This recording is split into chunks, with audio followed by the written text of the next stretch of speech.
또 이렇게 2019학년도에 우리 신입생 부모님들까지 같이 만나 뵙게 돼서 너무나 기쁘고 감사합니다. 신명기 프로젝트는 이름도 너무 잘 지은 것 같아요. 신명기 6장 4절로 9절의 그 쉐마의 말씀, 내 자녀에게 부지런히 가르치라. 그러니까 부모가 참 중심이고 주체인데 잃어버린 그러한 역할 회복하고 다시 한번 우리가 아버지입니다, 어머니입니다, 기도 학부모입니다 라고 하는 것을 고백할 수 있는 귀한 프로젝트라고 생각을 합니다.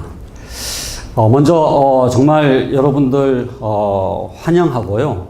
그리고 오늘 이렇게 운전해서 오면서 그 말씀이 생각났어요. 내 속에 착한 일을 시작하시니까 그리스도 예수의 날까지 이루실 줄을 확신하노라. 네. 그래서 여러분들 정말 착한 마음으로, 선한 마음으로 광성 드림학교를 지금 선택을 하셨잖아요.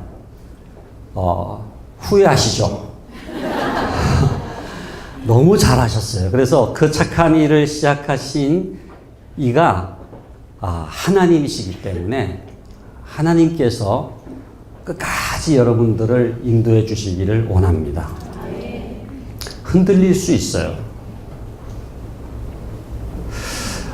저는 적어도 자녀를 기독교 대안학교에 보낼 정도의 부모님은 굉장히 신앙도 좋고, 그리고 결단도 했고, 확신도 있고, 헌신도 하고, 그래서 굉장히 이렇게 자녀 교육만큼은, 확신 가운데 살아가리라고 생각을 했는데 그게 아니더라고요. 계속 흔들리시고, 지금 재학생 엄마, 아빠들은 흔들린다기보다도 이렇게 이제, 왜 그래? 그러고서 이제 이렇게, 그래서 우리 엄마들은 이제 두 아이를 키운다는 생각으로 이제 아빠들 오늘 모시고 왔잖아요. 너도 같이 가 해가지고 이제 이렇게. 근데 광성 드림학교는 아빠들이 굉장히 강하신 것 같아요. 저한테 전화 지금 우리 주신 분도 아빠시고, 끝나고 또 우리 아빠들하고 같이 좀 이렇게 시간을 갖기를 원하는데, 엄마 아빠가 이렇게 같이 오는 게 굉장히 중요하거든요. 왜냐하면 서로가 제일 자녀 교육에 대해서 격려하고 붙잡아 주셔야 될 동역자이기 때문에, 그리고 엄마와 아빠가 같은 사인을 줘야 되거든요. 그래서 자녀 교육에 대해서 아주 일관된 가정 교육이 이루어지기 위해서 제일 중요한 거는 엄마의 자녀 교육관과 이제 아빠의 자녀 교육관이 이제 하나가 되는 거거든요. 흔들릴 수가 있습니다, 우리가. 제가 오늘 오면서 이게 좀 제가 이제, 그 토평에서 살거든요. 그래서 지금 한 시간 남짓 이제 오면서, 우리를 흔들게 하는 게 뭔가, 이렇게 생각을, 여러분들 자녀 교육에 있어서 여러분들을 흔들게 하는 게 뭡니까? 여러 가지가 있더라고요. 그렇죠? 우선 불확실해요. 내일 일을 몰라요. 그러니까 이 교육이라고 하는 건 시간이거든요. 그런데 현재가 아니라 이건 미래를 위해서 준비를 하는 성격이, 백년지 대계적인 성격이 강하기 때문에 내일을 몰라요. 그러니까 다른 거는 아이가 행복하면 그냥 기쁘면 되는데, 애들이 행복하고 막 즐겁게 놀고 있는 게 막 불안으로 다가올 때가 있잖아요. 그러니까 애들이 지금 행복하다고 그게 부모들로서는 그냥 행복하지만은 않은 거예요. 왜? 미래가 불확실하기 때문에. 그 아이가 도대체 어떻게 될 것인지를 알지 못하기 때문에 늘 불안해요. 내가 지금 잘하고 있는 건지, 제가 정말로 저렇게 즐겁게 지내니까 된 건지 라고 하는 이제 마음이 우리를 흔들고 있지 않습니까? 그 다음에는 혼자 무인도에서 키우면은 괜찮아요. 근데 옆집 아줌마가 있잖아요. 엄친 딸들도 있잖아요. 그러니까 이게 비교가 되는. 정말 우리 아이만 뭔가 이상하게 되는 게 아닌가라고 하는 이제 생각이 들 수가 있죠. 그 다음에는 선택의 옵션이 있기 때문에 그래요. 우리가 이 길밖에 없다면은 그렇게까지 흔들리지는 않을 수가 있어요. 그러나 다른 학교들도 있고, 뭐 기독교 대안학교들 가운데에도 또 다른 학교도 있고, 공교육도 있고, 뭐 조기 유학도 있고 뭐 여러 가지 그 가능성들이 있기 때문에 과연 이 결정이 최선의 결정인가에 대한 또 흔들림이 있을 수가 있죠. 그러니까 여러 가지 우리를 흔들게 하는 요인들이 있는데 제일 우리를 흔들게 하는 거는 우린 것 같아요. 그러니까 부모가 흔들리는 거예요. 부모의 내면이 흔들리는 거예요. 부모의 믿음이 흔들리는 거예요. 우리의 자녀 교육관이 흔들리는 거예요. 그래서 저는 오늘 너무나 귀한 시간이고 뭐 또 이렇게 불러주실까 생각할 때 오늘 처음이자 마지막이라고 생각을 하고, 처음은 아닙니다. 제가 사실 광성교회에 와서도 기도 학부모 교육을 여러 번 했고 우리 드림학교 부모님들 대상으로도 몇 차례 기도 학부모 교실을 한 기억이 납니다만은 정말 저로서는 제일 중요한 내용을 나누고 싶어요. 그게 뭐냐 하면은 진정한 자녀교육 성공회로의 초대입니다. 그러니까 정말로 우리가 뭐가 진정한 자녀교육의 성공인지에 대한 확신이 있어야 되는데 이게 이제 흔들리는 거예요. 그래서 기독교의 대안학교에 또 크리스천 스쿨에 우리 광성 드림학교에 자녀를 보낸다라고 하는 것은 사실은 그 자체로 여러분들이 굉장히 중요한 결단을 했고 뭔가 여러분들 나름대로 자녀 교육의 성공에 대한 관점이 있기 때문에 여기 지금 보냈다고 생각을 해요. 광성 드림학교라고 하는 우리 교장 선생님들이 계시지만은 광성 드림학교라고 하는 학교가 왜 세워졌습니까? 왜 필요합니까? 여러분들도 등록금까지 내면서 그냥 공립학교가 아니라 이런 부담을 가지면서 왜 자녀를 이 학교에 보냈습니까? 이 학교가 추구하는 어떤 그 독특한 가치관이 있거든요. 그 광성 드림학교의 건학 이념이라 그럴까요? 그 학교의 스피릿이라 그럴까요? 그 정신과 여러분의 자녀 교육관이 일치하면은 오케이예요. 물론 학교도 계속해서 이제 발전을 해야 되기 때문에 뭐 고여있는 물 같아서는 안 되죠. 끊임없이 그 건학 이념을 이 시대 속에서 구현하기 위해서는 계속 학교도 이제 변화의 노력을 이제 해나가겠습니다만은 그 학교에 자녀를 보내면서도 그 학교가 추구하는 바 그 비전을 알지 못하면은, 그 가치관을 알지 못하면은, 그 교육의 방향을 알지 못하면은 끊임없이 흔들릴 수밖에 없어요. 충돌할 수밖에 없어요. 그래서 우리 재학생 부모님, 또 오늘 우리 신입생 부모님들 정말 다시 한번 축하도 드리고 격려도 드리면서 우리가 붙잡아야 될 진정한 자녀 교육의 가치관이 뭔지에 대한 그런 생각을 짧은 시간이지만 나누기를 원합니다. 우리 누군지 모르지만 여기 지금 신입생 우리 부모님들 우리 뜨거운 박수로 좀 환영해 줍시다. 네. 그리고 제가 알기로는 이 모임은 무슨 학교에서 뭐 이렇게 이래라 저래라 해서 생긴 모임이 아니라 굉장히 자발적인 모임으로 알고 있는데 맞습니까? 우리 학부모님들이 준비하시고 또 주체가 되어서 이렇게 이 모임을 여기까지 이끌고 오신 우리 학부모님들 정말 존경하고, 그래서 오늘은 제가 그 앞부분에 뭐 이렇게 좀 통계적인 걸로 뭐 좀 설명하려고 하는 거는 조금 생략을 하고요. 2017년도가 이제 인구 역전 현상이 일어난 해인데 계속 클릭을 해주시면요. 쭉 그냥 넘어가도록 하겠습니다. 지금 종교 인구가 이렇게 감소한 거에 또 클릭을 해주시면은요. 이 탈종교화 현상, 지금 이제 신앙의 대입기에 굉장히 심각한 지금 위기가 있지 않습니까? 그래서 넘겨주시면은요. 교회 학교 위기 요인 분석을 해보면은 첫 번째가 부모예요, 부모. 그리고 두 번째가 학교 요인입니다. 그래서 교회 학교의 위기라든지 다음 세대 신앙교육의 위기의 첫 번째 요인이 부모고 두 번째 요인이 학교라고 하는 것을 합쳐가지고 설명하면은요, 부모의 자녀 학업관이 다음 세대를 결정짓는다. 한국교회 교회 학교를 결정짓습니다. 그러니까 부모가 자녀들에 대해서 세속적인 학업관을 갖고 있으면은 교회 학교가 침체될 수밖에 없어요. 왜? 주일 아침에 학원을 보내니까. 제가 이제 교회 학교 학생들 1019명을 대상으로 설문조사를 했습니다. 그래가지고 주일 아침에 교회를 못 나오는 이유가 뭐냐? 가장 많이 나온 응답이 학원 가기 때문에. 학원 가기 때문에. 25.4%.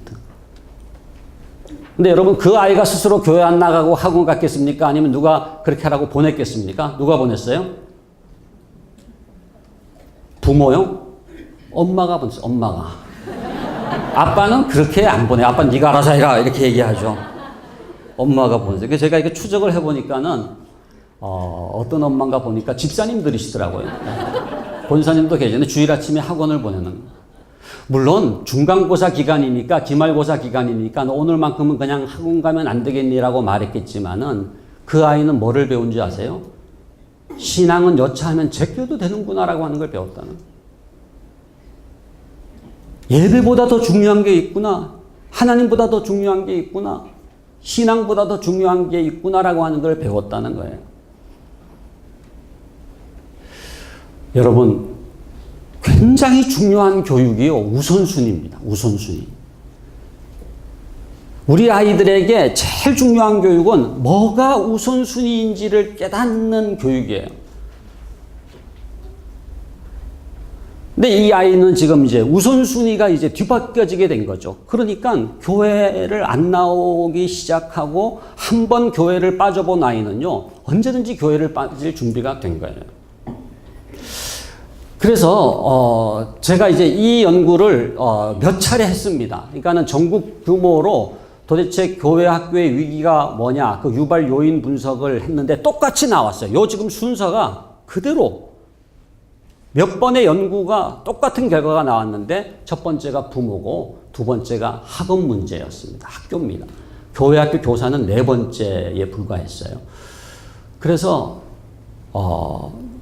교회 학교를 생각하고 신앙의 대입기를 생각하더라도 부모의 자녀 학업관이 변해야 되겠구나. 어떤 점에서 지금 다음 세대의 침체는 부메랑이 돼서 돌아오는 거예요. 부메랑 아시죠? 이렇게 던지면 빙글빙글 하다가 다시 돌아오는 것 있지 않습니까?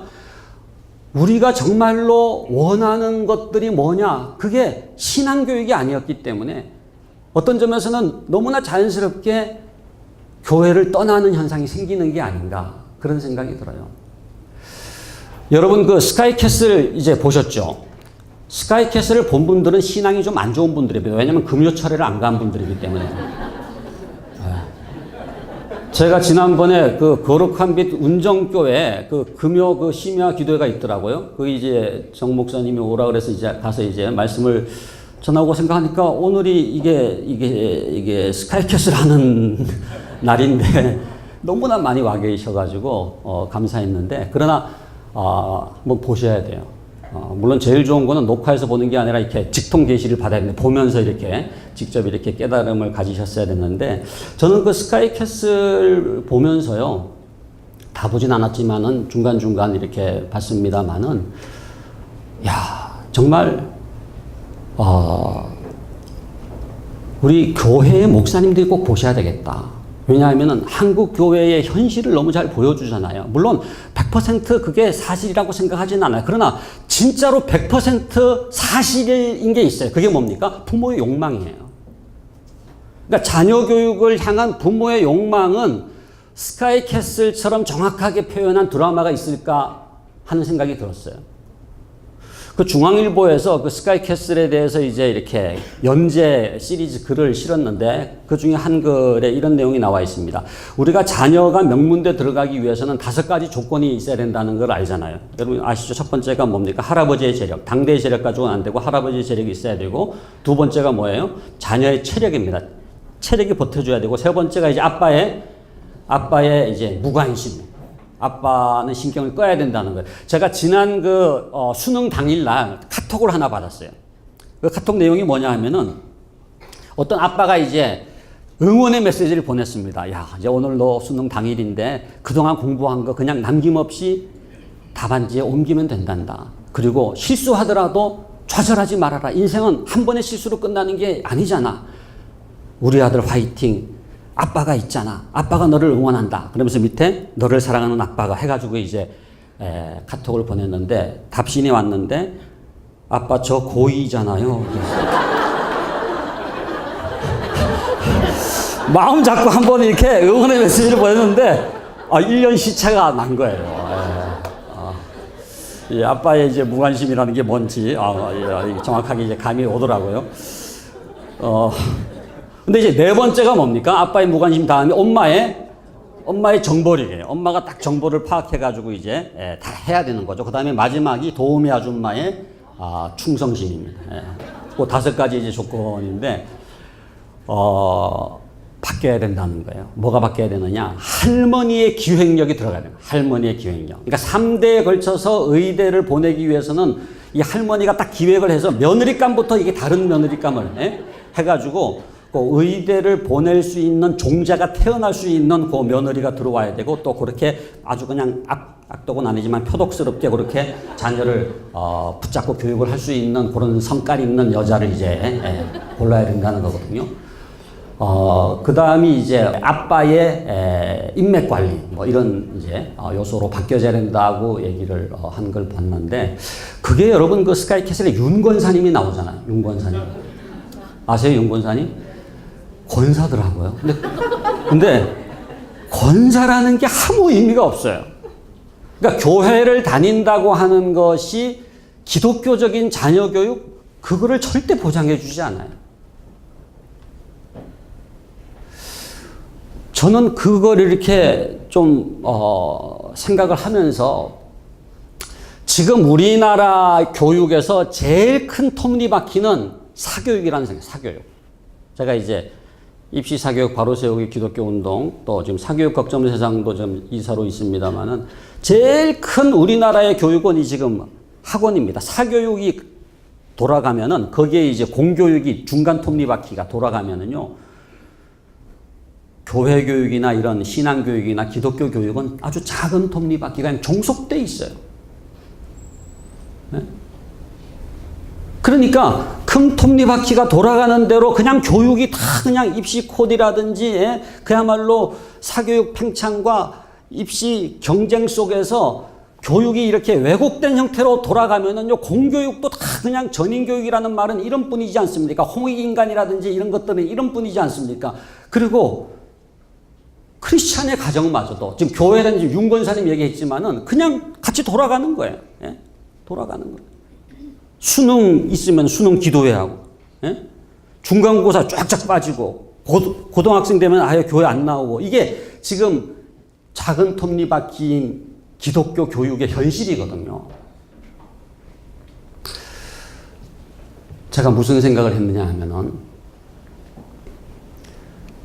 그 작은 톱니바퀴지만은 그 축이 있잖아요, 축. 예? 그냥 이 큰 톱니바퀴와 중간 톱니바퀴에 종속된 것이 아니라 정말로 하나님의 말씀을 따라서, 성령의 능력을 따라서, 우리 주님의 인도하심을 따라서 그 작은 톱니바퀴가 하나님의 뜻대로 돌아갈 수만 있다면은 오히려 그 작은 톱니바퀴가 중간 톱니바퀴를 움직이고 큰 톱니바퀴를 움직이고 이 땅의 교육을 변화시킬 수 있을 줄로 믿습니다. 저는 우리 광성 드림학교가 이런 그 작은 톱니바퀴 같은 거라고 생각해요. 지금 뭐 우리나라의 기독교 학교라고 하는 게 뭐 아무래도 마이너리티죠. 예? 작은 톱니바퀴죠. 그러나 그 작은 것이 천을 이루고 강국을 이룬다는 성경 말씀처럼 정말로 그 기독교 교육이 이 땅의 교육을 변화시켜 나가는 그러한 변화의 원동력이 됐으면 하는 바람이 있습니다. 지금이 이제 3.1운동 100주년이지 않습니까? 제가 그저께는 우리 21일에는 전국 기독교 학교 대회 그래가지고 3.1운동 당시에 있었던 학교들 중심으로 해가지고 제가 놀란 거는요. 3.1운동 연구를 해보니까 당시에 학교는 세 종류가 있었습니다. 미션 스쿨이라 그래가지고 선교사님들이 세운 학교가 물론 이제 쫙 처음에 배제 뭐 경신을 비롯해서 쭉 있고 그 다음이 1교회 1학교 해가지고 우리의 선조들이 한 교회가 한 학교를 세우자고 하는 운동을 일으켰거든요. 그게 1890년대 전후입니다. 그래서 1919년이 3.1운동이잖아요. 1910년 일제강점기가 시작되는 그때까지 얼마나 많은 교회 설립 학교들이 생겼는지 몰라요. 그러니까 사실 광성 드림학교의 역사적 기원은 100년, 130년 이전에 있었던 우리나라 초기 한국 교회의 기독교 학교 설립 운동으로 올라갈 수가 있어요. 세 번째는 소위 도산 안창호가 세운 대성학교라든지 남강 이승훈이 세운 오산학교 같은 형태의 크리스찬 애국지사들이 세운 또 기독교 학교가 있어요. 그래서 그 세 종류의 기독교 학교들이 있었기 때문에 일어날 수 있었던 운동이 3.1운동이더라고요. 그러니까 서울에는 뭐 경신, 그 다음에 배제, 또 정신여학교, 그 다음에 이화학당이 있었죠. 배화여학교. 이 5개 학교가 굉장히 중심이 됐고, 대구로 내려가면은 개성과 신명, 부산에는 일신과 동네 일신, 그 다음에 공주의 영명과 영명여학교, 군산의 영명과 델본딘 학교, 여학교, 그 다음에 전주에 여러분들 아시는 기전여학교가 있었고, 신흥학교가 있지 않습니까? 광주의 숭일학교, 수피아학교, 그 다음에 목포에는 영흥학교와 정명여학교, 순천에는 매산과 매산여학교, 올라가면 선천에는 신성학교와 보성여학교, 정주의 오산학교, 그리고 개성의 한양서원과 호수돈학교, 평양의 숭실과 숭의와 그리고 광성이라고 감리교 학교가 있었죠. 그리고 정의여학교가 있었거든요. 근데 이런 뭐 제가 이름을 다 열거하지 않은 그런 기독교 학교들이 진원지가 된 거예요. 3.1운동이. 당시에 천도교가 300만이었고 기독교인은 20여만 명에 불과했어요. 전 국민의 1.5%밖에 안 되는데 어떻게 그런 일이 있었느냐. 33인 중에서 16명이 기독교인이고 그죠? 15명이 천도교고 2명이 불교지 않습니까? 근데 그 당시에 기독교라고 하는 것은 작은 톱니바퀴였지만은 그런 변화를 일으킨 거거든요. 그래서 저는 규모가 아닙니다. 무슨 뭐 우리 광성드림학교도 뭐 적은 건 아니지만 무슨 큰 뭐 그런 학교하고 비교한다면은 적은 학교고 전체 기독교 학교 자체가 작은 톱니바퀴 같을지라도 그런 그 변혁을 일으키는 원동력이 돼야 되지 않겠느냐는 생각을 하는 거거든요. 그래서 넘겨주시면요. 쭉 넘겨주시고, 여기. 제가 이제 이 그 두 번째 거듭남이라는 표현을 썼습니다만 이 second conversion이라고 하는 거는 뭐냐 하면은 우리가 교회를 다니잖아요.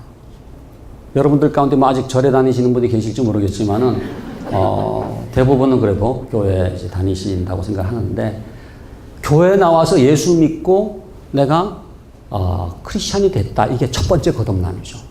여러분들이 첫 번째 거듭남이 일어난 분들이 여기 모이신 거예요. 그런데 second conversion, 두 번째 거듭남이 일어났느냐라는 거죠. 그게 뭡니까? 자녀 교육에서의 거듭남. 교육이 거듭나야 돼요. 교육적 회심이 일어나야 돼요. 제가 여기 지금 이 RUOC라고 하는 거는 그 제가 알던 어릴 때 불렀던 영어 가스펠이 기억나는 게 RUOC, RUOC, RUOC, HRISTIAN, RUOC, RUOC. 여하튼 쭉 되는 건데 아무튼 굉장히 외우기 쉬워요. 그것만 하면 다 영어 그 본문으로 딱 되는 거니까. 노래는 길지만은 RUOC로 되는. 그러니까 당신은 크리스찬입니까? Yes, I am a Christian 이라고 대답을 하겠지만은 당신이 크리스찬 부모입니까? 라고 물었을 때 I am a Christian 이거는 불충분하다는 거예요. 내가 크리스찬이지만 내가 크리스찬 부모라고 하는 것을 고백할 수 있는 것은 두 번의 거듭남이 필요하는데 내가 예수 믿는다고 하는 첫 번째 거듭남만이 아니라 두 번째 거듭남이 뭡니까? 자녀 교육에서 예수를 믿는 거예요. 진짜로 자녀 교육에서 주님의 다스리심을 인정하고 주님 뜻에 순종하겠습니다 라고 고백할 때 비로소 세컨드 컨버전이 일어나고 그 사람이 비로소 교회 다니는 부모가 아니라 진정한 의미에서 크리스찬 부모가 될 수가 있는 거예요. 여러분 그 두 가지를 구분하시겠습니까? 교회 다니는 부모하고 크리스찬 부모.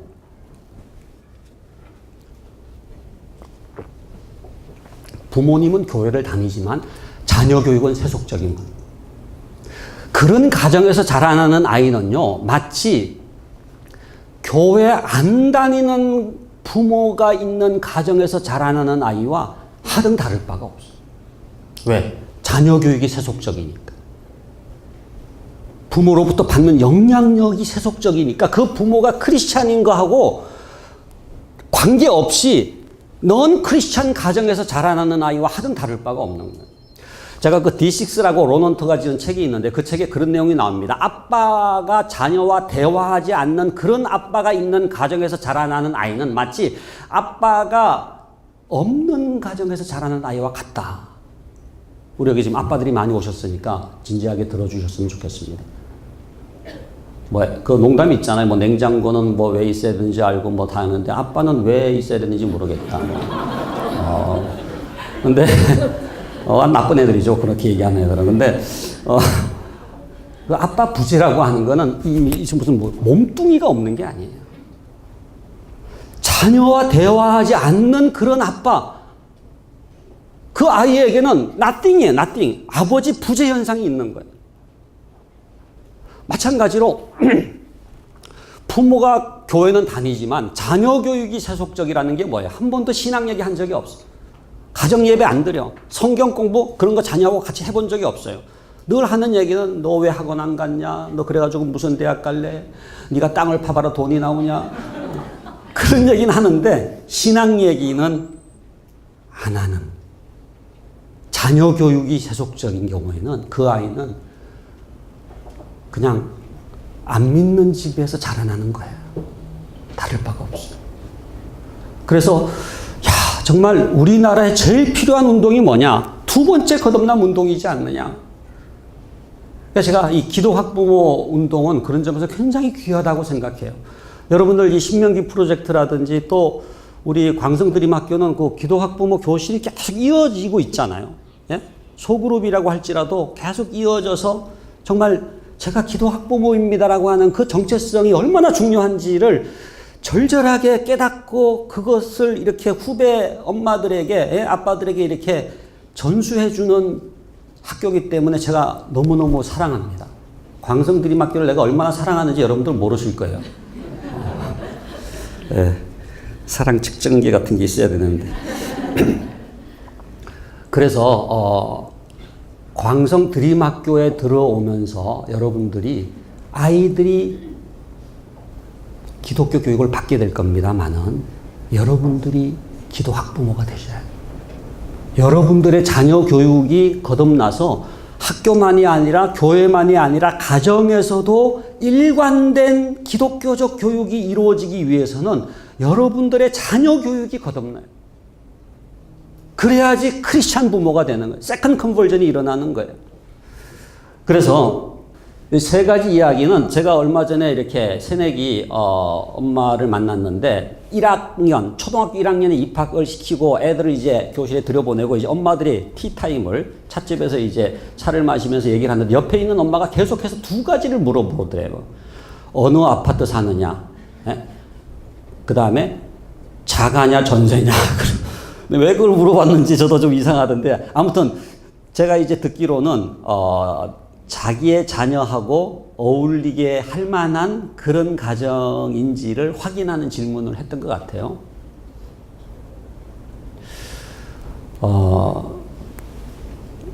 개모임 얘기는 뭐냐면 여전도회나 구역 모임에서 자녀 교육 얘기를 했더니 아니 그렇게 애 키워서 어떻게 2호선 타겠어? 자기는 왜 2호선 타야 되는지도 몰랐대요. 근데 아니 그따위로 애 키워서 어떻게 2호선 타겠어? 그러면서 이제 고액과외를 소개해 줬다는 거예요.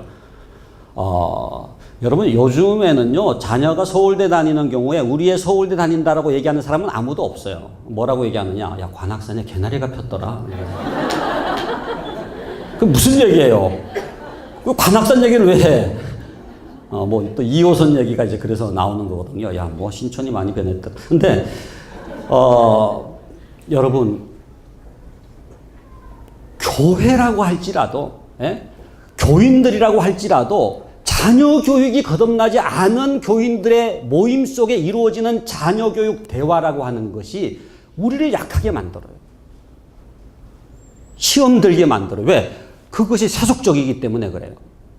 제가 미국에서 잠깐 목회를 한 적이 있습니다만 제가 이제 유학해서 공부를 하면서 이제 목회를 잠깐 할 때 그때 제가 미국 사람으로부터 들은 얘기예요. 뭐냐 하면은 자기 자녀를 얘기하면서 자녀가 교회에 가서 마약을 배웠다는 거예요.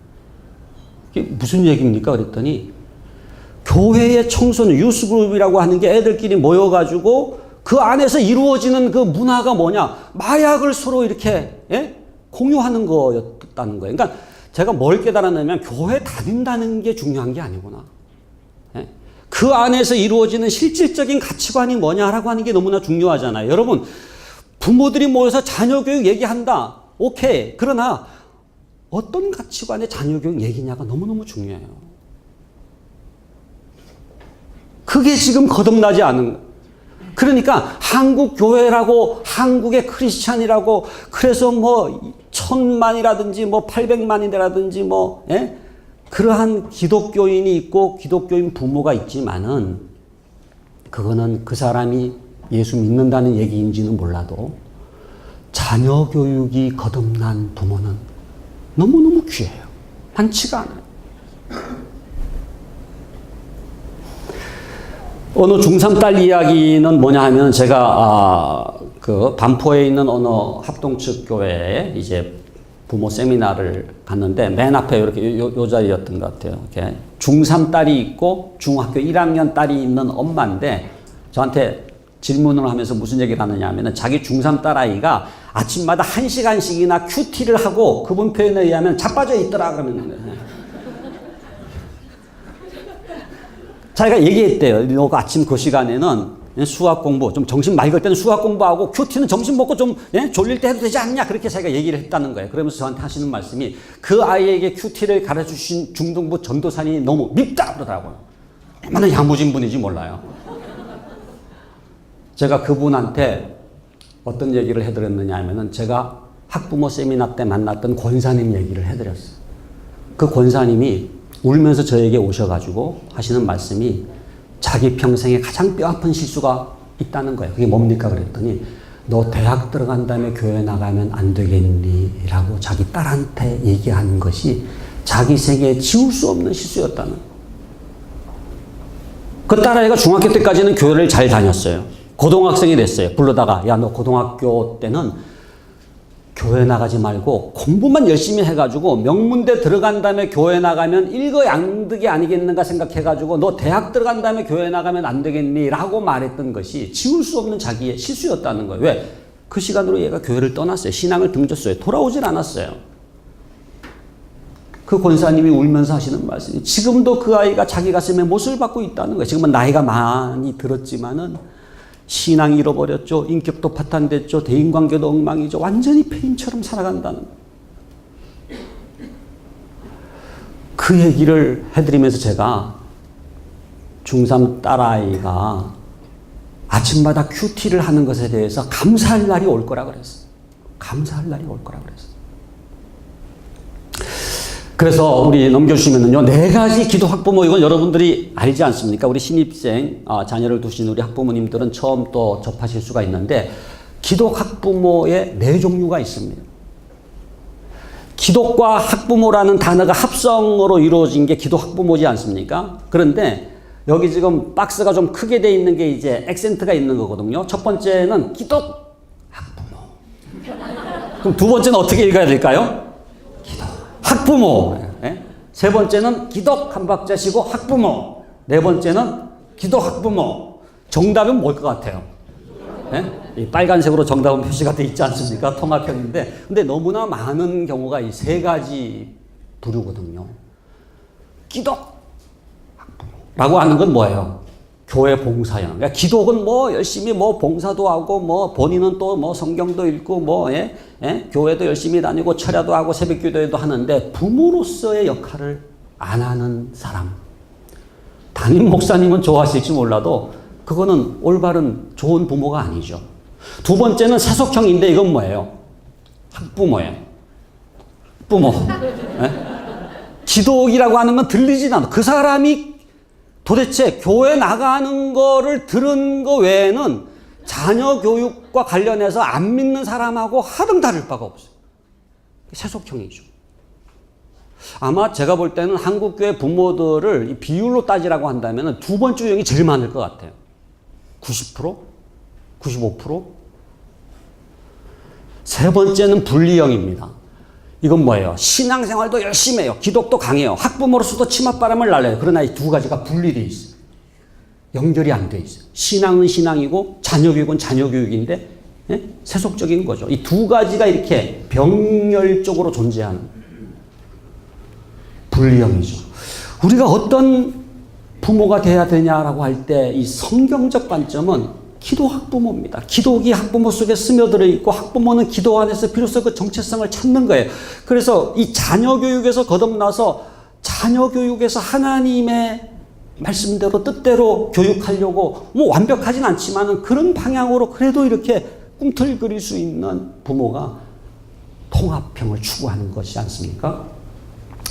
그래서 여기 조금 더 한 번 더 클릭하시면은요. 여기 보면은 여러분들 지금 신명기 프로젝트 나옵니다만은 성경에서는 분명하게 얘기하십니다. 자녀 교육의 주체는 부모라는 거죠. 그죠? 내 자녀에게 부지런히 가르치며.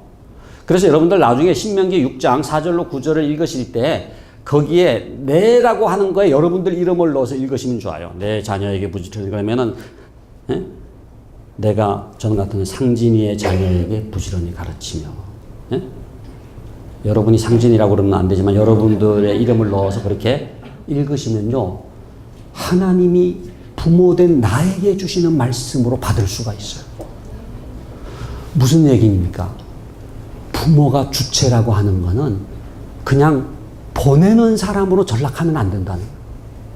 제가 지금 제일 걱정하는 거는요. 여러분이 기독교 학교인 광성드림학교를 선택하신 거 너무 잘하셨는데 그렇기 때문에 이제는 됐다. 학교가 알아서 해주겠지 하고 여러분의 역할을 망각한다면은 그거는 차라리 광성드림학교 보내는 게 아니라 홈스쿨링을 하든 아니면은 일반 학교를 공교육을 다니더라도 부모가 깨어있는 게 더 나을 수가 있어요. 왜? 성경은 내 자녀에게 부지런히 가르치며라고 얘기했죠. 우리가 가르쳐야 된다는 거예요. 근데 한국의 부모는 안 가르쳐. 한국의 부모는요, 보내는 사람으로 전락했어요. 그래서 학교 보내고, 학원 보내고, 학원도 국어는 국어학원, 수학은 수학학원, 영어는 영어학원, 태권도는 태권도학원 보내고, 신앙교육은 어느 학원 보내요? 교회 학교라는 학원에 보내요. 요즘에 애들이 교회 안 나오면 왜 안 나냐? 그러면 끊었어요. 시시한 학원 하나 딱 끊는 것처럼 수능에 반영도 안 되는 그런 학원 하나 그냥 정리해버리는 거예요. 근데 다 그렇게 보내고 나서 부모는 뭐를 하느냐? 아무것도 아니에요. 물론 뭐 돈도 벌고 요리도 하고 뭐 청소도 하시겠지만은 가르치질 않는다는 거예요. 성경은 내 자녀에게 부지런히 가르치며라고 말씀했는데 저희 그 기도 학부모 운동에서 하는 그 캠페인 중에 하나가 한 부모 한 과목 가르치기 운동이 있습니다. 한 부모가 한 과목이라도 가르치자. 그러니까 여기 지금 이제 영문과 나오신 우리 어머님들 영어 이제 가르칠 수가 없죠. 그죠?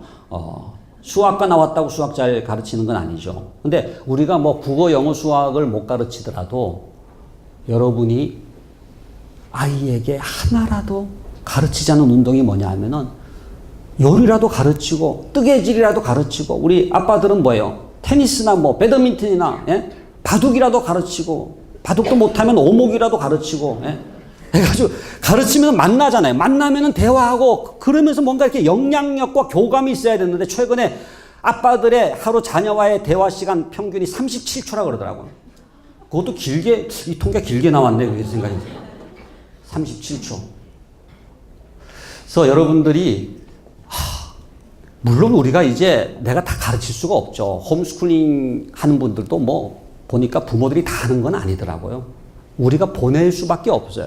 광성 드림학교도 보내고, 거룩한 빛 광성교회나 뭐 거룩한 빛 운정교회나 여기 지금 다른 교회에서 오신 분들도 많이 계시는데, 교회 학교에 자녀들을 보내는 것도 중요하지만은 여러분이 주체라고 하는 걸 깨달아야 돼요. 보냈다고 끝나는 게 아니라 그 학교에 대해서 기도도 하시면서 관심도 가지시면서 정말로 그 아이가 하나님의 말씀대로 하나님의 가치관대로 주여 이 아이를 양육하여 주시옵소서라고 기도하면서 책임을 져야 될 궁극적 주체는 누구냐? 부모인 거예요. 그래서 사실은 우리 광성 드림학교도 좀 그런 개념이 있습니다만은 호주에 CPCS라고 하는 학교들이 많이 있습니다. Christian Parents Controlled School이 무엇이냐면 기독교 부모들이 이렇게 학교를 세웠어요. 부모들이 학교를 세웠어. 그래가지고 교사를 고용해가지고 원래 부모들이 믿는 믿음대로 자녀를 교육할 수 있는 그러한 선생님을 모시고 그런 교육과정을 마련해가지고 그렇게 운영하는 학교가 CPCS라고 하는 학교거든요. 그게 원래 이 화란 개혁주의 계통에서는 이 크리스천 스쿨의 기본 개념입니다. 그러니까 기독교 학교의 주체는 누구냐? 부모라는 거예요. 그래서 부모 교육 주권 회복 운동, 저는 이게 우리나라에서 너무나 중요해요. 여러분 정말 이 평준화 이후에요.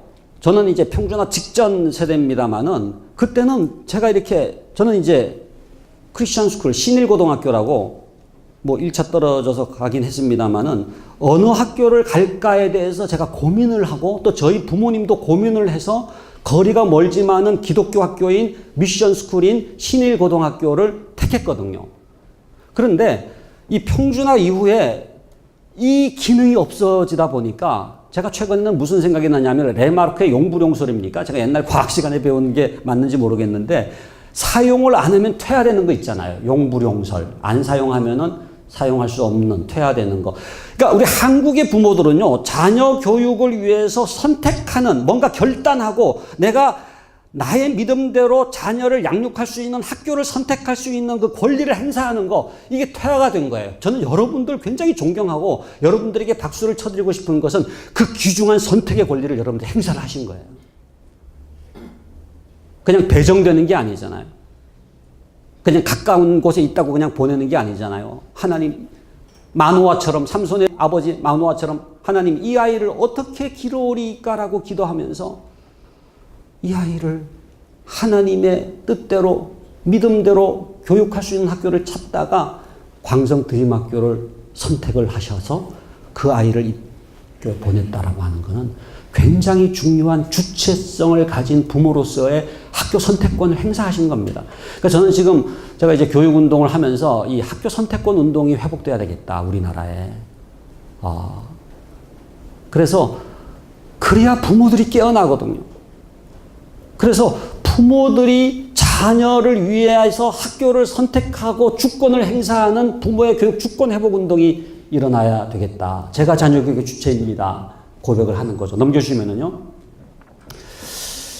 그래서 진정한 자녀 교육의 성공이 뭐냐라고 할 때 첫 번째는 자녀 교육의 우선순위의 거듭남입니다. 제일 중요한 포인트일 수 있는데 히브리서 11장 1절에 믿음은 바라는 것들의 실상이요 보지 못하는 것들의 증거다라고 말씀했는데 여러분 믿음이 뭐냐 하면은 진짜 내가 바라는 거예요. 그게 그 사람의 믿음이에요. 그러니까 자녀 교육에 대해서 여러분의 믿음이 뭐냐 하면은 그냥 겉으로 주님 뜻대로 양육해야죠. 뭐 말씀대로 키워야죠. 그게 아니라 진짜 여러분의 내면 저 깊숙이에서 그 자녀가 어떤 자녀가 되기를 바라는가. 그게 여러분의 믿음입니다. 믿음대로 되게 돼 있어요. 그러니까 여러분이 광성 드림학교에 보냈다고 되는 게 아니라 결국은 여러분의 믿음대로 됩니다. 근데 그 믿음이 만약 세속적인 믿음이고 그것이 욕망이고 허영이고 한 같은 거라고 한다면은 계속 스트럭을 할 수밖에 없어요.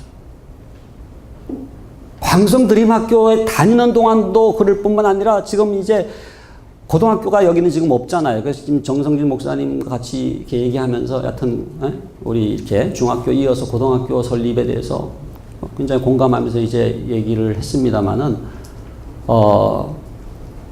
계속해서 우리를 흔들게 하는 게 뭐냐? 바로 그거예요. 우리 저 내면 깊숙이에 있는 진짜 바라는 것이 뭐냐라고 하는 거죠. 그래서 그것이 이건 안 보여요. 아무도 얘기 안 해요. 얼마든지 이렇게 딱 위장할 수도 있어요. 그런데 그것이 변화되지 않는 한은 계속 흔들릴 수밖에 없다. 왜? 내가 진짜 바라는 것하고 이게 지금 다르니까. 그러니까 왜 광성 드림은 왜 이렇게밖에 못해요? 이러면은 어떻게 되는 거예요? 그럼 우리 애는 어떻게 되는 거예요? 아니, 그러면은 대학은 어떻게 되는 거예요? 그러니까 우리에게 끊임없이 이렇게 던져지는 질문의 그 근원을 찾아가 보면은 가장 마음 속에 있는 내가 진짜 바라는 것이 이제 딱 자리 잡고 있는 거죠. 저는, 부모가 자녀를 사랑하는 것이 뭐가 죄가 되겠습니까? 그러나 그것이 욕망일 경우에는 그것이 욕심이 잉태한 즉 죄를 낳고 죄가 장성한 즉 사망을 낳게 되는 거죠. 그래서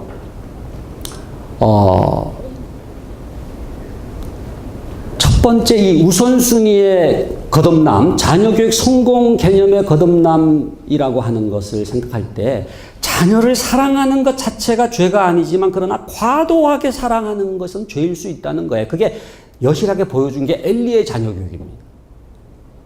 여러분, 아브라함과 엘리의 자녀교육을 비교하시면은요, 아브라함은 모리아산에서 이삭을 제물로 바치잖아요.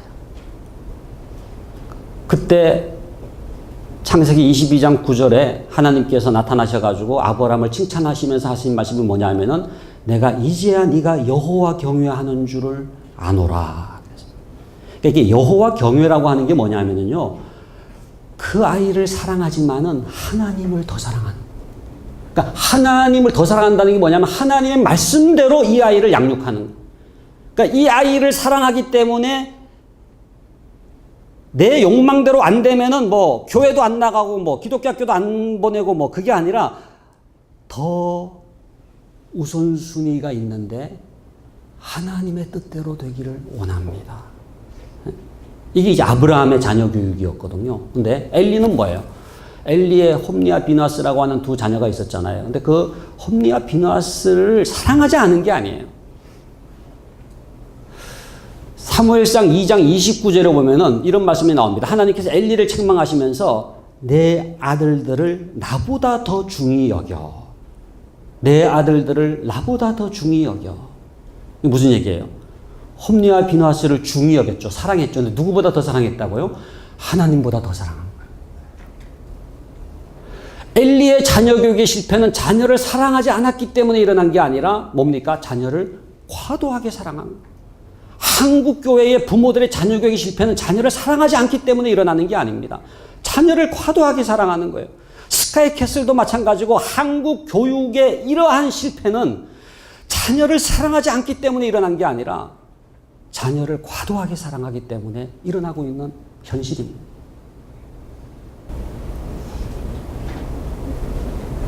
그런 점에서 여러분, 자녀를 사랑합니다만은 또 사랑해야죠. 그러나 진짜 자녀를 사랑하는 게 뭔지를 부모가 깨달아야 되는데 하나님을 경외하면서 하나님을 사랑하면서 이 아이가 하나님께서 이 땅에 보내신 그 하나님의 뜻을 이루어 드리는 삶을 사는 거, 그게 진짜 그 아이를 사랑하는 것이지 자기의 허영과 욕망의 분출구로 삼아서는 안 된다는 거죠. 그래서 같이 한번 요 빨간 글씨 같이 한번 오렌지 색깔 읽어보도록 하겠습니다. 믿음은 바라는 것들의 실상이요 보지 못하는 것들의 증거니. 그 영화는 개봉은 안 됐던 것 같은데 예술 영화예요. 지금 뭐 이름도 기억이 안 나지만은 제가 너무 강렬한 인상을 받은 그 캐톨릭 쪽에서 나온 영화인데 어떤 이 성이 있어요. 그 성에 들어가면은 진짜 자기가 원하는 대로 된다는 거예요. 얼마나 좋아요.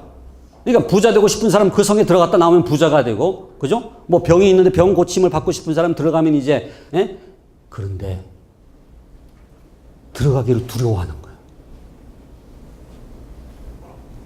어떤 한 주인공입니다만 그 주인공이 늘 평소에는 그 형님이 이제 건강을 회복해야 된다. 형님은 정말 장수해야 되고 살으셔야 되고 뭐 이런 얘기를 많이 했는데 그 성에 들어갔다가 나오니까 형님이 죽어버린. 그러니까 그 메시지, 그 영화에서 뭘 얘기하려는 거냐면 진짜 그 내면에 바라는 것대로 된다는 거는 우리가 이렇게 밖으로 얘기하는 것하고 다르다는. 그러면서 진짜 그 내면에 어떤 동기와 동인이 있느냐가 굉장히 중요하다. 그래서 정말 우리가 교회 다니고 신앙생활 하지만은 자녀 교육에 있어서 진짜로 우리가 하나님의 원대로 되기를 원합니다라고 하는 고백, 하나님의 뜻대로 되기를 원합니다. 그리고 진정으로 그 아이를 사랑하지만은 진짜 자녀 교육의 성공이라고 하는 것은 그냥 뭐 나의 욕망이 아니라 하나님의 기준으로부터 봐야 된다라고 하는 것을 과연 내가 깨닫고 있느냐라고 하는 거죠. 여러분, 우리가 자녀의 소유권자입니까? 아니면 우리는 청직입니까? 청직이죠. 자녀의 진짜 소유권자는 하나님이에요. 근데 사실 하나님의 자녀이기 때문에 하나님이 키우셔야 돼요. 저는 그렇게 생각합니다. 여러분 전부 다 하나님이 자녀니까 하나님 키우세요. 해가지고 반납이라는 건 좀 이상하지만 좀 하나님께 이렇게 내어드리세요. 그런데 하나님께서 부모를 세우셔가지고 부모에게 자녀 양육의 책임을 맡기신 겁니다. 하나님의 자녀지만은 하나님이 청지기를 세우셔가지고 맡기셨기 때문에 그 청지기로서의 부모의 가장 중요한 사명은 뭡니까? 내 욕망대로 가르치는 게 아니에요. 내 뜻대로 키우는 게 아니에요. 내 생각대로 키우는 게 아니에요. 하나님, 왜 이 자녀를 저에게 맡기셨습니까? 이 아이를 하나님의 뜻대로 양육하게 하여 주시옵소서. 너희는 이 세대를 본받지 말고 오직 마음을 새롭게 함으로 변화를 받아 하나님의 선하시고 기뻐하시고 온전하신 뜻이 무엇인지 분별하도록 하라. 로마서 12장 2절이잖아요. 그걸 제가 교육적으로 바꾸면은요, 이렇게 됩니다. 너희는 이 세상의 교육을 본받지 말고 오직 마음을 새롭게 함으로 변화를 받아. 저는 오늘 이 시간에 우리 특별히 신입생 자녀를 둔 우리 부모님이 기억해야 될 말씀이라고 생각해요. 지금도 아마 흔들리는 분도 계실 거고, 지금도 이렇게 이 세대를 본받지 말라고 했는데 이 세대의 교육, 이 세상의 교육에 대해서 우리가 완전히 정리가 된 게 아니에요. 그러니까 뭐 이렇게 얼마든지 흔들릴 수가 있어요. 그런데 마음을 새롭게 함으로 변화를 받아 그 다음에 하나님께서 말씀하시기를 하나님의 선하시고 기뻐하시고 온전하신 교육이 무엇인지 분별하도록 하라. 하나님의 교육을 사모하셔야 돼요. 근데 그 하나님의 교육은 세 가지 특징이 있다는 거예요.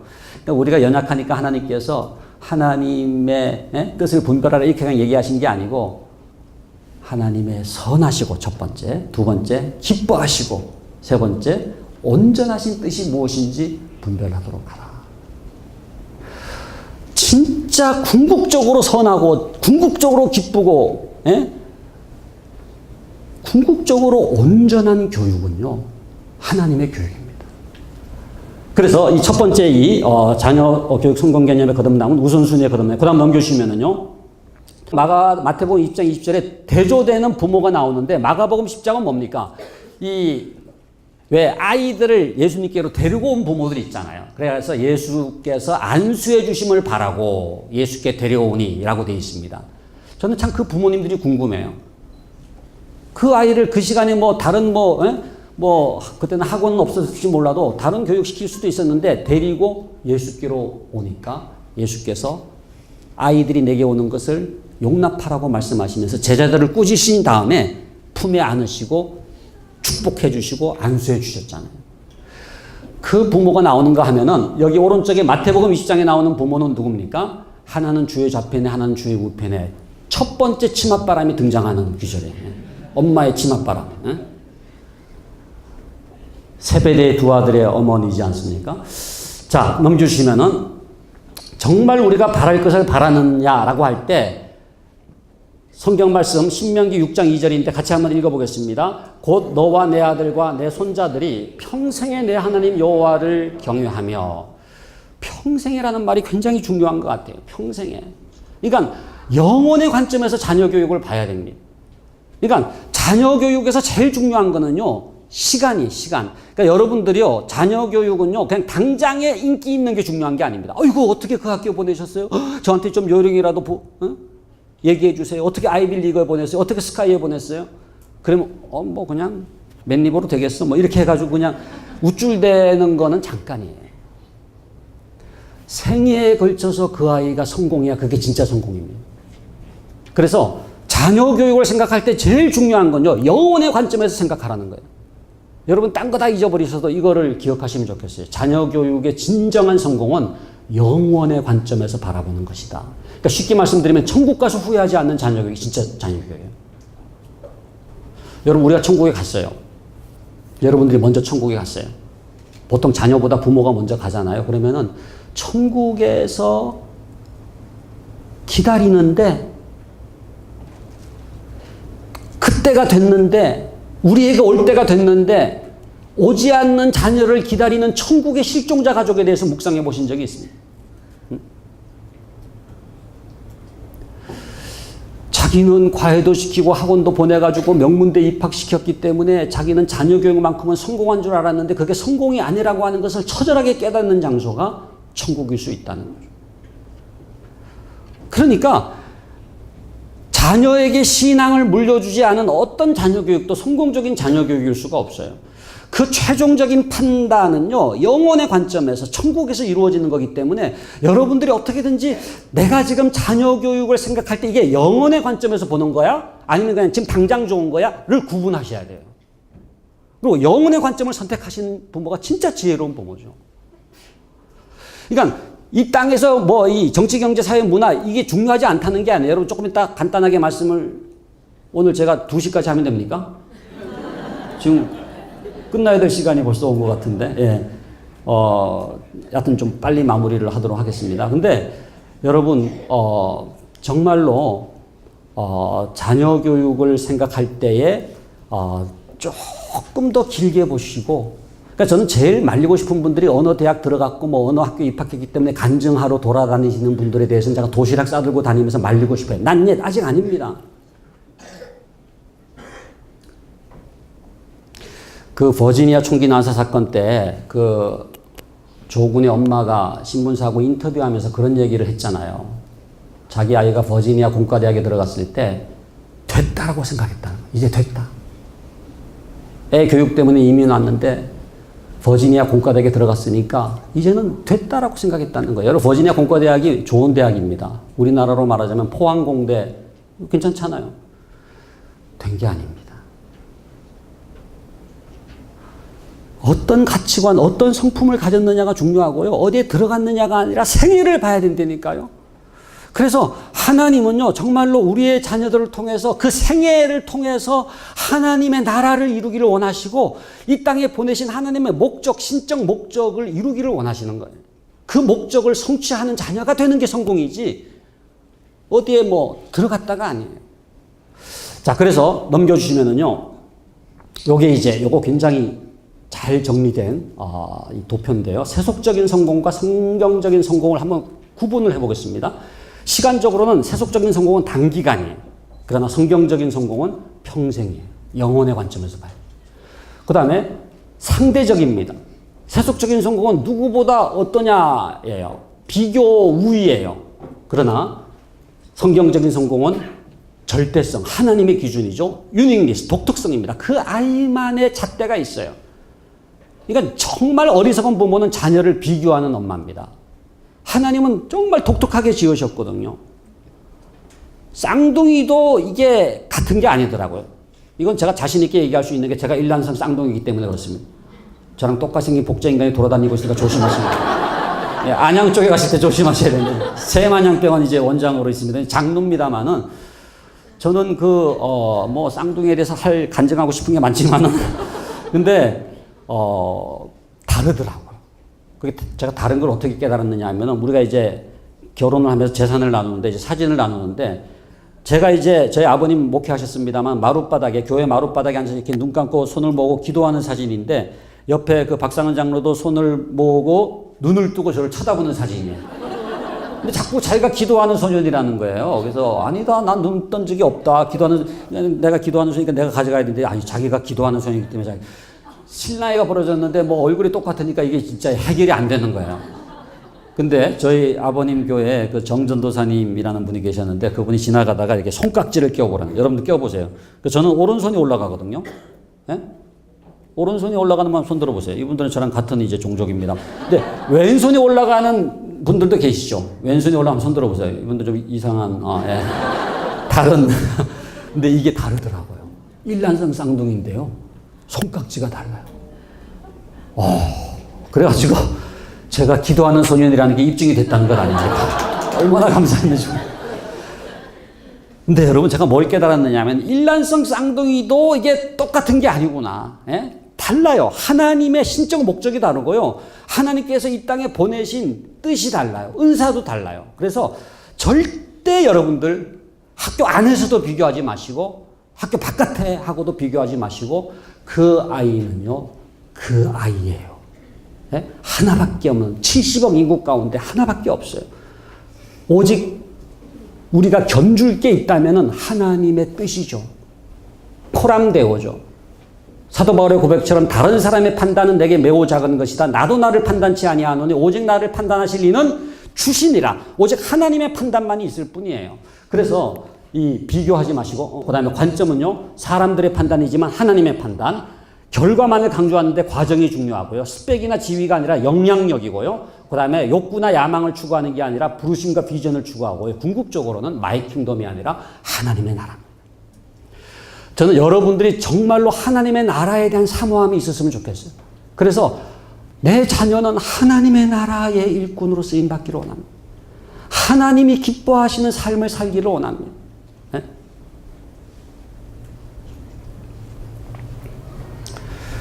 자, 넘겨주시고요. 그 다음에 두 번째 해서 여호와 경외의 우선순위가 중요하다. 제가 이걸 여경지근의 교육이라고 이제 이름을 붙였는데 여호와를 경외하는 게 지식의 근본이다라고 하는 게 뭐예요? 여호와를 경외하는 것이 우선순위가 있더라고요. 그러니까 지식의 근본을 하나님께서 업신여기는 게 아니에요. 하나님도 지식의 근본을 중요하게 여기시는데 뭐라고 말씀하셨느냐? 여호와를 경외하는 것이 지식의 근본이라고 말씀하셨거든요. 이게 이제 제가 여경지근의 원리라고 부르는 거잖아요. 여경지근이 무슨 뜻입니까? 여호와를 경외하는 것이 지식의 근본이다. 어느 교회 갔더니 여경지근이 뭐냐 그랬더니 여자 경찰이 가까운 거리에 있다. 뭐 이렇게 얘기하더라고요. 근데 여호와를 경외하는 것이 지식의 근본이라고 하는 이 말씀 속에는요. 우선순위가 있습니다. 먼저 여호와를 경외한다. 그러면은 지식의 근본을 되게 하시겠다는 거거든요. 그러니까 하나님은요. 지성의 하나님이십니다. 무슨 얘기냐 하면은 하나님은요. 우리가 공부를 못하고 뭐 그거를 원하시는 게 아니에요. 여러분 아이들이 배우는 교과목이라고 하는 거는요. 하나님의 창조세계입니다. 시시한 게 아니에요. 그러니까 하나님은 절대 뭐 신앙만 좋으면 된다 그게 아니에요. 하나님은 굉장히 지성적입니다. 왜? 삼라만상이 하나님의 창조세계인데 그 원리를 배우는 게 교과목이기 때문에 그래요. 그래서 창조주를 아는 것과 피조세계를 아는 것은 연결되어 있어요. 그러니까 너무나 정확합니다. 여호와를 경외하는 것이 지식의 근본이라고 하는 것은 그냥 뭐 교회만 잘 다니고 기도만 많이 하고 성경만 많이 읽고 그게 아니에요. 하나님은 정말로 우리가 지식의 근본이 되어서 정치, 경제, 사회, 문화 각 영역 속에서 하나님의 일꾼으로서 하나님 나라를 이루는 비전의 사람들이 되기를 원하시는데 그렇기 때문에 여호와를 경외하는 것이 지식의 근본이다. 얘기를 하신 거거든요. 자, 넘어가면은요. 그래서 이 우선순위, 먼저 그의 나라와 그의 의를 구하라. 자, 또 넘어가면은요. 자, 자녀 교육의 관점이 거듭나야 되는데 그게 이제 세상의 관점이 아니라 하나님의 관점이고, 넘어가 주시면은요, 자녀 성공의 기준이 이제 하나님께 있다. 이게 제가 말씀드린 겁니다. 자녀만을 위한 하나님의 잣대가 있다는 거예요. 세상은 1등부터 꼴등까지 줄을 세우지만 하나님은 100명이 있으면 몇 가지 잣대를 갖고 계실까요? 100가지 잣대를 갖고 계시죠. 넘겨주시면은요, 이 남을 의식하는 체면 중심 문화, 이게 지금 우리를 제일 괴롭히는 겁니다. 그러니까 왜 한국 교육은 옆집 아줌마가 지배한다는 말이 있잖아요. 그래서 우리가 잎사귀 운동할 때 그런 말을 했어요. 이웃은 사랑하되 옆집 아줌마는 멀리하라. 근데 왜 한국, 중국, 일본, 싱가포르, 대만, 홍콩이라고 하는 6개 나라는 그냥 일반적인 아버지 학교, 어머니 학교 형태의 또 마더와이즈라든지 다 좋은 성경 공부고 가정 교육과 관련된 거지만 그것만으로 안 되느냐? 학업 문제가 있기 때문에. 미국에도 오렌지 운동이 있고 뭐 D6 운동도 있고 FFC 운동이라고 패밀리 프렌들리 처치 운동, 가정 친화적 운동 전부 다 좋은 거예요. 교회와 가정이 연결되자 그것만으로 안 되는 이유가 뭐냐? 한국은 학업이 있고 유교적인 영향이 있는데 그게 뭡니까? 끊임없이 남을 의식하는, 체면이라는 건 남을 의식하는. 여러분, 자녀 교육은 진실로부터 출발해야 돼요. 교육은요, 제일 중요한 게 진실로부터 출발해야 됩니다. 근데 부모가 허영으로부터 출발하잖아요. 그때부터 완전히 망가지는 거예요. 그러니까 부모의 욕망과 허영과 한 같은 걸 내려놓고 그 아이의 진실로부터 출발해야 됨에도 불구하고 한국은 남을 의식해가지고 네가 그 대학 들어가면 내가 무슨 낯짝으로 교회 가냐? 나 교회 옮겨야 된다. 그렇게 이 소위 그 체면 때문에 다 이 자녀 교육이 왜곡이 되는 거예요. 자, 그래서 넘겨주시면은 세 번째는 자녀 교육 환경이 거듭나야 돼요. 그래서 이 아이들을 둘러싼 환경이 굉장히 중요합니다. 그러니까 여러분들이 광성 드림학교에 자녀를 보내신 게 너무나 잘하는 것이 그 아이가 이제 받게 되는 이 environment, 이 환경 자체가 기독교 교육 생태계적인 그런 이제 이 보호와 또 이 영향력을 받기 때문에 그 아이가 기독교 교육이라고 하는 건요, 강의 시간만이 아닙니다. 생태계가 기독교 교육적이 되는 게 굉장히 중요해요. 그러니까 저는 우리나라가 지금 굉장히 지금 위기입니다. 저는 다른 위기가 아니라 기독교 교육 생태계 파괴 위기예요. 뭐 스마트폰도 그렇고 뭐 아이들에게 영향력을 주는 게 전부 다 지금 왜곡된 영향력을 받게 돼 있거든요. 그거를 일정 기간 미디어 금식도 중요하고요. 이 기독교적 영향력을 위해서는 보호를 할 필요가 있고, 그래서 소위 그 사관학교 모델입니다. 온실이라고 생각하시는 분들도 계신데 그게 아니라 훈련을 시켜서 파송을 할 때까지는 강하게 그 아이를 보호하고 컨트롤하고 트레이닝을 하고 그렇게 해야 되는 이유가 뭐냐면은 이 환경이 중요하기 때문에 그래요. 그 다음 넘겨주시면은 영향력 싸움이거든요. 예. 그래서 제일 중요한 환경은 부모다. 그 아이의 제일 영향력 있는 환경은 부모의 이미지입니다. 그러니까 부모가 기독교적 영향력을 줄 수 있는 가정에서 자라나는 것과 그렇지 않은 게 너무나 달라요. 자, 그 다음에 넘겨주시면은 자녀 교육을 위한 기도가 거듭나야 되는데, 그러니까 기도하는 게 좋잖아요. 저는 뭐 우리가 희생열애라 그래가지고 365일 매일 아침마다 우리가 이제 이 기도 학부모의 기도가 있어요. 그래서 여러분들도 필요하면 이제 뭐 단톡으로 이렇게 연결해 드릴 수가 있는데, 기도하는 것 중요하지만 무엇을 위한 기도냐? 네?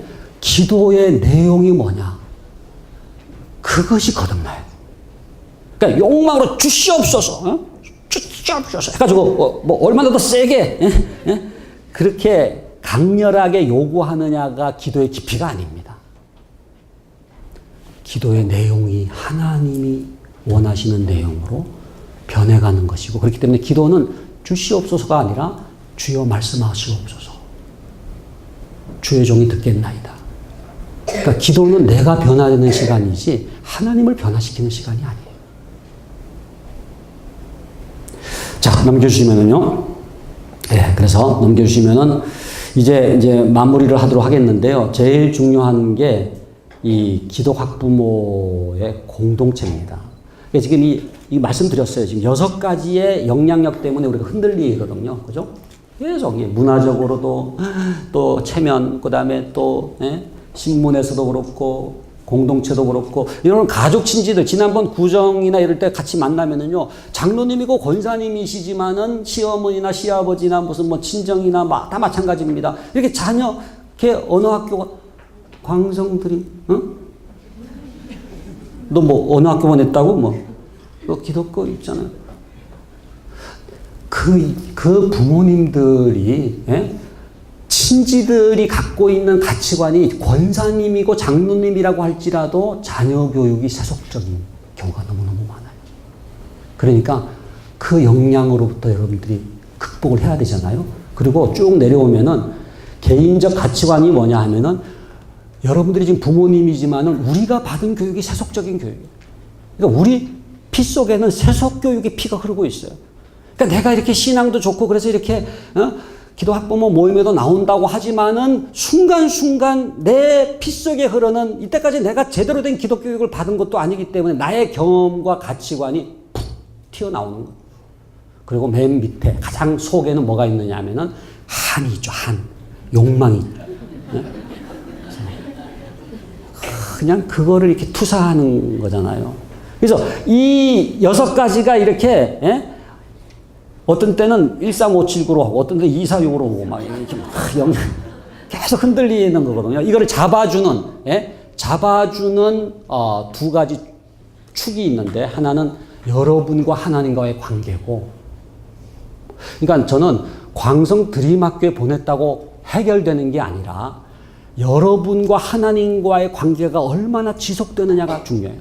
그 통로를 통해서 계속해서 하나님께서 나에게 어떤 자녀 교육을 하기를 말씀하시는지를 들을 수 있는 귀가 열리지 않는 한 여러분은 굉장히 힘든 날들을 보낼 수도 있어요.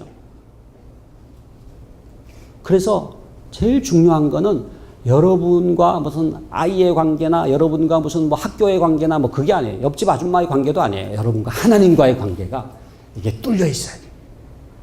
그 다음에는 밑에입니다. 기독교 교육 공동체라고 썼지만 여기 기도 학부모 모임이에요. 기도 학부모 모임. 이렇게 같이 모이셔가지고 삼겹줄은 끊어지지 않는다고 서로가 이렇게 격려를 해주면은요 너무너무 힘이 돼요. 여러분이 밖에서 한마디 얘기 들어도 상처를 받지만은 그것이 치유될 수 있는 거는 정말 같은 믿음의 동역자인 기도 학부모들의 격려입니다. 자, 그래서 넘겨주시면은 이제 기도 학부모에 넘어가서 그래서 다 말씀드린 셈인데요. 핵심은 이겁니다. 진짜 내가 진정한 자녀 교육의 성공을 바라고 있느냐? 결국은 자기와의 싸움이더라고요. 그러니까 자녀 교육은 자녀와의 싸움인 줄 알았는데 그게 아니더라고요. 자기와의 싸움이에요. 자기 속에 있는 세속의 욕망과의 싸움이에요. 정말 하나님이 원하시는 자녀 교육과 세속적인 자녀 교육과의 싸움이 내 안에서 일어나는데 내가 그거를 극복하지 못하면은 그게 다 아이에게 상처를 주게 되는 거죠. 그래서 저는 여러분들이 정말 그 점에서 이렇게 성숙해 갈 수 있도록 서로가 격려하고 북돋아주고 같이 기도하는 그런 공동체가 될 수 있기를 간절히 바랍니다. 감사합니다.